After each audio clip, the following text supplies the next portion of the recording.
महाराष्ट्र शासनाच्या आरोग्य विभागाच्या वतीनं माझं गाव आरोग्य संपन्न गाव अशा पद्धतीचे एक अभियान करण्यासाठीची सुरुवात महाराष्ट्राचे मुख्यमंत्री आदरणीय देवेंद्रजी फडणवीस साहेब आणि महाराष्ट्राचे उपमुख्यमंत्री आदरणीय एकनाथजी शिंदे साहेब आणि आदरणीय सुनेत्रा वहिनी पवार साहेब या तिन्ही आमच्या नेत्यांच्या मार्गदर्शनाखाली आरोग्य विभागाच्या वतीने हे अभियान सुरू केलं जात आहे। याचा शुभारंभ पुढच्या 7 तारखेला राज्याचे मुख्यमंत्री आणि दोन्ही उपमुख्यमंत्र्यांच्या शुभास्ते होणार आहे। परंतु याची पूर्वतयारी म्हणून विभागीय पातळीवरती अशा पद्धतीच्या या संपूर्ण कामकाजाला यशस्वी करण्यासाठी सर्व लोकप्रतिनिधी सर्व अधिकारी यांच्या एकत्रित अशा पद्धतीच्या कार्यशाळा आपण घेतोय। या कार्यशाळेमध्ये प्रत्यक्षामध्ये आम्ही काय करणार आहोत, कशा पद्धतीने काम करणार आहोत की ज्याच्या माध्यमातून prevention is better than cure ही जी काही कन्सेप्ट आहे, आपल्याला आजारी होण्यापेक्षा आजारी होऊच नाही यासाठी काय करायला पाहिजे, यासाठी हे अभियान खूप महत्त्वाचं आहे। हजारो आणि लाखो आपण रुपये खर्च करतोय, परंतु प्रत्यक्षामध्ये लाखो रुपये खर्च करण्यापेक्षा सुद्धा जर काय आपण प्रिव्हेन्शन करण्यामध्ये काम केलं तर खूप चांगल्या पद्धतीनं आपण आपल्या आरोग्याची काळजी घेऊ शकतोय। आणि सार्वजनिक आरोग्य विभागाच्या वतीनं यासाठीच हे आरोग्य अभियान आपण सुरू करतोय। गाव पातळीपासून राज्य पातळीपर्यंत प्रत्येक अधिकारी याच्यामध्ये सहभागी होईल, प्रत्येक लोकप्रतिनिधी याच्यामध्ये उत्स्फूर्तपणानं सहभागी होईल। एक SOP प्रमाणे काम आम्ही करणार आहोत, पण केवळ कामच नव्हे तर जी गावं याच्यामध्ये उत्स्फूर्तपणानं सहभागी होताना सुद्धा चांगलं काम करतील त्यांच्यासाठी, ज्या पंचायत समिती याच्यामध्ये सहभागी होतील आणि चांगलं काम करतील त्यांच्यासाठी, आणि ज्या जिल्हा परिषदसुद्धा याच्यामध्ये यशस्वी होतील त्यांच्यासाठी कोट्यावधी रुपयाची बक्षिसंसुद्धा आपण ठेवलेली आहेत। उद्देश इतकाच आहे की सार्वजनिक आरोग्य विभागाच्या वतीनं सर्वसामान्य नागरिकांचं आरोग्य अधिक चांगल्या पद्धतीनं सदृढ सक्षम राहण्यासाठी आणि prevention is the better than cure हे जे काय स्लोगन आहे ते स्लोगन यशस्वी करण्यासाठी आपण हे अभियान सुरू करतोय। सर, एका बाजूला कोट्यवधी रुपये आरोग्यावर खर्च केला जातोय। साताऱ्यातली काल एक घटना समोर आली, पोस्टमार्टम केल्यानंतर शासकीय रुग्णालयांनी वेगवेगळे मृतदेह दिले। अगदी मृतदेहावर अग्नी दिल्यानंतर समजलं की त्या नातेवाईकांचा तो मृतदेह नाहीच आहे, म्हणजे वेगवेगळे दिले। घटना गंभीर आहे। मी सुद्धा आता येतानाच ते व्हॉट्सअपवरती बघितलं, ज्या गोष्टीमध्ये अशा गोष्टी करणारे लोक डिपार्टमेंटमध्ये अतिशय चांगल्या पद्धतीनं लोकांची सेवा काम करणारे लोकसुद्धा खूप आहेत, पण दुर्दैवानं अशा पद्धतीच्या एका दुसऱ्या माणसामुळे मात्र सगळ्या डिपार्टमेंटला सुद्धा बदनामी होते। त्यामुळे या गोष्टीवरती तरी कारवाई होईलच, पण त्या कारवाईवर थांबून चालणार नाही। या घटनेचं गांभीर्य लक्षात घेऊन अशा पद्धतीने कुठेही प्रकार होऊ नये यासाठी जी SOP करायला लागेल ते आम्ही करणार आहोत। सर, नवले हॉस्पिटलमधल्या अनेक कर्मचाऱ्यांचे पगार वगैरे सतत वादग्रस्त असताना इथूनच का हा शुभारंभ करताय? कारण की दर 6 महिन्याला इथं आंदोलन होतात, वर्षाचे पगार कर्मचाऱ्यांना दिले जात नाही, अगदी रस्त्यावर आले ते कर्मचारी। एवढी मोठी योजना राज्यभरात राबवताय, जे कलंकित अशा प्रकारे कलंक लागलेलं हॉस्पिटल आहे तिथून तुम्ही ही योजना चालू। दोन गोष्टींची गल्लत आपण करू नका। अभियान यशस्वी करण्यासाठी ज्यावेळेला आम्ही जमलोय त्यावेळी 3 विभागांचं म्हणजे साधारणतः मला वाटतं किती जिल्हे आहेत त्याच्यामध्ये 10 जिल्ह्यातले सगळे लोक येणार आहेत। या 10 जिल्ह्यातले सगळे लोक येत असताना मध्यवर्ती पद्धतीने एखादा हॉल आम्हाला उपलब्ध असावा, यासाठी या हॉस्पिटलची किंवा या कॅम्पसची निवड केली असेल की जो रस्त्यावर असेल।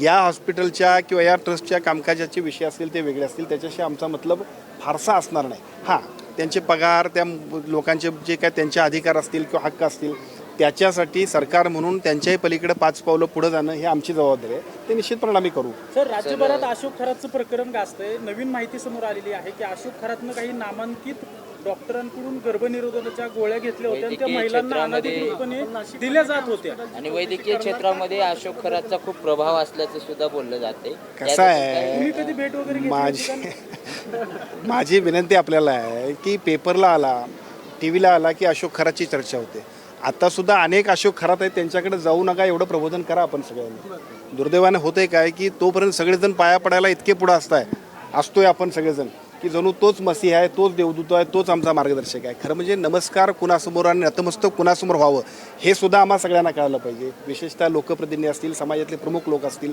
कारण त्यांचंच आचरण आणि त्यांचाच आदर्श समाज घेतोय। त्यामुळे या सगळ्या गोष्टींमध्ये ज्या गोष्टी चुकीच्या असतील त्याचा कोणीही समर्थन करणार नाही। ज्या चुकीच्या गोष्टी असतील त्याच्यावरती सरकारनं कठोर कारवाई करण्याबद्दलचा निर्णय घेतला आहे, पण एवढ्यावर थांबून चालणार नाही। माझी विनंती आहे, असे अनेक खरात असतील, आपण सगळ्यांनी प्रबोधन करूया, चांगल्या गोष्टींचा आदर्श घ्या। महत्वाचा प्रश्न राहतोय की ज्या गोळ्या डॉक्टरांनी, नामांकित डॉक्टरांनी ज्या गोळ्या दिल्या होत्या अनधिकृतपणे, त्यांचं काय? त्यांच्यावर कारवाई आता जे नमस्कार करायला गेले त्यांच्यावरती सुद्धा आपण कारवाई करावी। मग याच्यामध्ये जे लोक असतील आणि जे चुकीचे असतील त्यांच्यावरती कारवाई निश्चितच होईल। दीपक केसरकर आमदारांचं नाव फोटो आणि व्हिडिओ समोर येतात ते मात्र सुरुवातीला बघितलं तर राष्ट्रवादीचे काही नेत्यांवर आरोप झाले, कारवाई झाली. नंतर आता आपल्या पक्षातील नेते मंडळीवर थेट आरोप केले जातात. टार्गेट होतंय का पक्ष? माझी विनंती आपल्याला आहे, दोन गोष्टी आहेत की नमस्कार कुणाला करावा, नतमस्तक कुणासमोर करावं हे सुद्धा आम्ही सगळ्यांनी ठरवलं पाहिजे. याच्यापेक्षा फार काही बोलायला पाहिजे लॉजिक अशातला भाग नाही. दुर्दैवानं असं होतंय, दोन गोष्टी आहेत.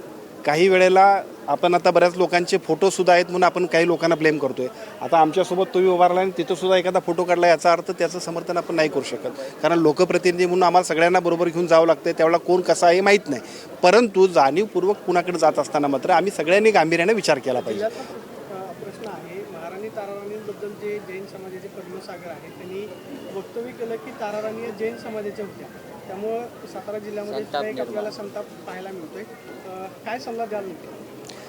या सगळ्या गोष्टींच्या पलीकडे जाऊन ताराराणींचा इतिहास खूप मोठा आहे. महाराष्ट्राला आणि देशाला दिशादर्शक आहे. त्यामुळे अशा गोष्टींकडे आपण सगळ्यांनी लक्ष देण्यापेक्षा सुद्धा ताराराणींचा इतिहास, छत्रपती शिवाजी महाराज, छत्रपती संभाजी महाराजांचा जेवढा इतिहास पराक्रमी आहे तेवढंच ताराराणी. कारण मी कोल्हापूरचा आहे. कोल्हापूरच्या गादीनं जो काही इतिहास केला, एक महिला असून सुद्धा ज्या पद्धतीनं लढवय्या झाशीच्या राणीच्याही पेक्षा चांगल्या पद्धतीचं काम त्यांचं जे आहे ते इतिहास आम्हाला सगळा त्यांच्यासमोर आणायचा आहे. त्यासाठी आम्ही जाऊ. मला असं वाटतं की हे वाद निरर्थक आहेत. याच्यापेक्षा सुद्धा त्यांचं कर्तृत्व, शौर्य खूप महत्त्वाचं आहे आणि ते आम्ही समाजासमोर आणू. असे वाद जाणून बुजून निर्माण केले असं सुद्धा असू शकेल. खरं म्हणजे मोठमोठ्या व्यक्तींच्या कर्तृत्वाचा आदर्श घेण्यासाठी लोकांसमोर आम्ही काही चांगल्या पद्धतीने मांडणी केली पाहिजे. पण ते राहिलं बाजूला. या सगळ्या गोष्टींच्याकडे ज्या वेळेला आपण अशा पद्धतीने काम करतो त्यावेळेला बुद्धिभेदाचा सुद्धा प्रकार असू शकतो.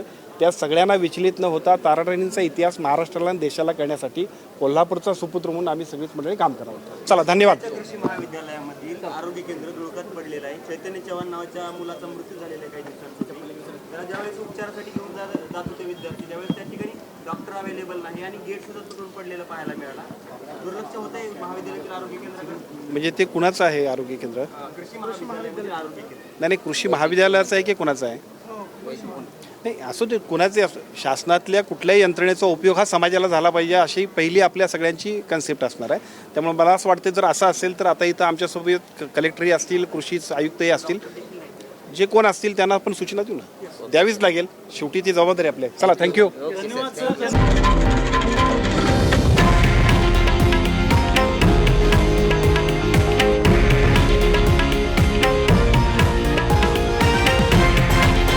हे आहे देशातील नंबर 1 न्यूज नेटवर्क आणि आपण पाहत आहात TV9 मराठी, एकमेव.